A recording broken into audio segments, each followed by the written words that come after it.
We just wrapped up Black History Month, and Kentucky has marked a milestone, electing an African American to a statewide office for the first time ever. I sat down with Lieutenant Governor Jenean Hampton a few weeks ago, and the 58-year-old said she never dreamed she'd be in politics, and the odds she overcame to get here makes for an interesting story. Never say never, because God has other plans for me. A Detroit native, one of 4 girls, raised by a single mother, Jenean Hampton grew up poor. I was 9 years old the year of the 1967 riots, and I remember seeing armed National Guardsmen going down my street. I remember that. Wow. And so, so I'm watching Ferguson and Baltimore go up in flames and having, it's deja vu. The tumultuous 1960s and 70s, the backdrop for her childhood. And throw into the mix, my parents divorced when I was 7, and my mom struggled. She didn't have a high school diploma. Though events during her childhood wouldn't reflect the bright future ahead. After earning an undergraduate degree in industrial engineering, she joined the Air Force. She served in Desert Storm, learning valuable lessons her first time out of Detroit. The mission doesn't care what color you are. It doesn't care what kind of package you're in, as long as you can do the job. It doesn't matter. During her service, she would meet her husband, Dr. Doyle Isaac, a flight surgeon. They married in 2000. It was also her military experience that drew her to the packaging industry, a 19-year career that ultimately led her to Bowling Green, Kentucky in 2003.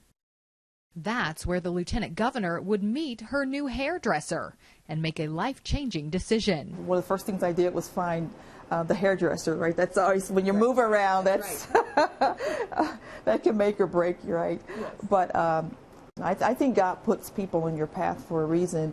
She was placed in the mine because she was one of the people who led me to Christ. After losing her job in 2012, she ran for her first office in 2014. She would lose her bid for state representative, but a man with similar values, Matt Bevin, would run for governor the next year, asking Jenean to be his running mate. When Matt asked me to be his running mate, you don't have time to sit back and think, wow, that's a big, hairy deal there. That's pretty huge. Now, I did take a day to pray on it. I did. Governor Bevin won the election, becoming the second Republican governor in Kentucky in 48 years. But the lieutenant governor is marking milestones as well. She's the first African-American elected to statewide office in Kentucky. And yes, I know I'm a black person. I know that. I know I'm a woman. I know this. But these things haven't colored my career. In fact, she's more interested in education than color, one of her platforms. I just want to foster a love of learning, to get people to be lifelong learners, the way I have been.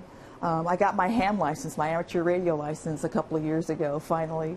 A hunger for knowledge drove a young Detroit girl out of poverty to behind the lieutenant governor's desk. But despite her success, there is one job that could make her give it all up. I love the space program.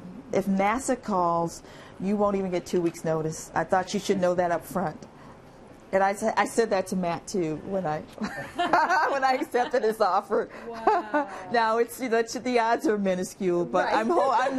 I'm holding out hope.